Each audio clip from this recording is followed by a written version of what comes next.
আমাদের এ মিছিল নিকট অতীত থেকে অনন্তকালের দিকে।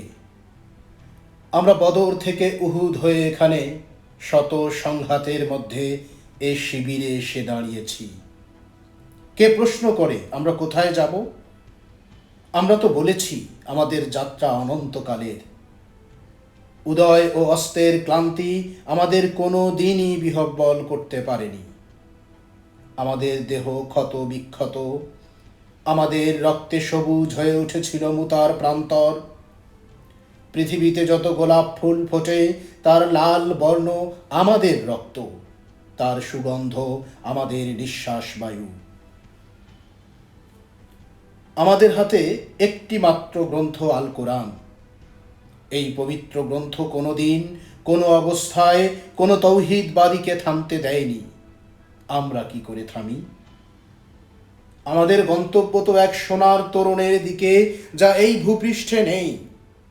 আমরা আমাদের সঙ্গীদের চেহারার ভিন্নতাকে গ্রাহ্যের মধ্যে আনি না, কারণ আমাদের আত্মার গুঞ্জন হু হু করে বলে আমরা এক আত্মা, এক প্রাণ।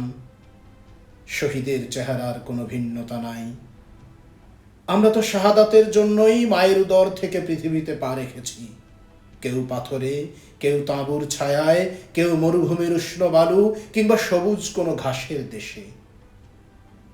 আমরা আজন্ম মিছিলেই আছি, এর আদি বা অন্ত নেই।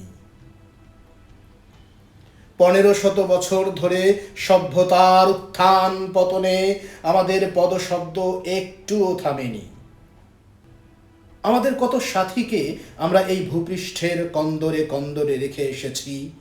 তাদের কবরে ভবিষ্যতের গুঞ্জন একদিন মধুমক্ষিকার মতো গুঞ্জন তুলবে। আমরা জানি আমাদের ভয় দেখিয়ে শয়তান নিজেই অন্ধকারে পালিয়ে যায়।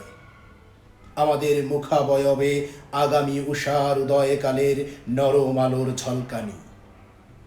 আমাদের মিছিল ভয় ও ধ্বংসের মধ্যে বিশ্রাম নেয়নি, নেবে না।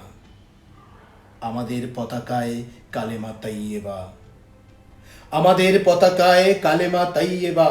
আমাদের এই বাণী কাউকে কোনোদিন থামতে দেয়নি, আমরাও থামব না।